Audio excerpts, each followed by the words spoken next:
Viewers, நாங்களுடைய Lakshmi. நீங்கள் பார்த்துருக்கிறது 0 லக்ஷ்மி. நிறைய fans வந்து எனக்கு டிஎம்லேயும் சரி கமெண்ட்ஸ்லேயும் சரி கேட்குற ஒரு விஷயம், எங்களுக்கு ஒர்க் ஆகலை, Jio Hotstar search option work ஆகலை அப்படின்னு சொன்னாங்க. நான் போய் இப்போ பார்த்தேன், ஆனால் நான் போய் செக் பண்ணும்போது எனக்கு ஒர்க் ஆச்சு. அப்போ அவங்க ஏன் ஒர்க் ஆகலைன்னு சொல்கிறாங்கன்னு பார்த்தேன். சோஷியல் மீடியாவோட நிறைய பேஜஸில் வந்து இது பற்றி ஜியோ ஹாட்ஸ்டார் வந்து டவுன் ஆயிருக்கு அப்படிங்கிற மாதிரி சொல்லியிருக்காங்க. சம்டைம்ஸ் வந்து பார்த்திங்கன்னா ஏர்டெல்லோ ஜியோவோ நெட்வொர்க் வந்து இஷ்யூ டவுன் ஆயிருக்கு அப்படிங்கிற மாதிரி சொல்லியிருப்பாங்க. எனக்கு தெரிஞ்சு இந்த மாதிரியான இஷ்யூஸ்க்கு பின்னாடி அவங்க ஒர்க் பண்ணிகிட்ருக்காங்க ஏதோ சம்திங். அடிக்கடி பார்த்திங்கன்னா யூடியூப்லேயுமே இந்த மாதிரி எதுவுமே ஒர்க் ஆகாது.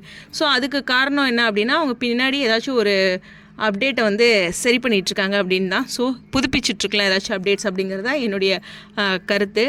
பொதுவாக இது மாதிரி ஒரு விஷயம் வந்து ஒருத்தர் நம்மக்கிட்ட சொல்லலைன்னு வச்சுங்களேன், ஐயோ நமக்கு இன்னமும் ஒர்க் ஆகலையே அப்படின்ட்டு நம்ம செல்லை சுவிட்ச் ஆஃப் பண்ணி ஆன் பண்ணுறது, ஃப்ளைட் மோடில் போடுறது, அது மாதிரி சின்ன கலாட்டாலாம் நம்ம மனசு பண்ணிகிட்டு இருக்கோம். பட் கொஞ்சம் பொறுமையாக இருங்க, 1 or 2 days, ஏன் இன்னைக்குள்ளே கூட சரியாகலாம். ஓகேவா?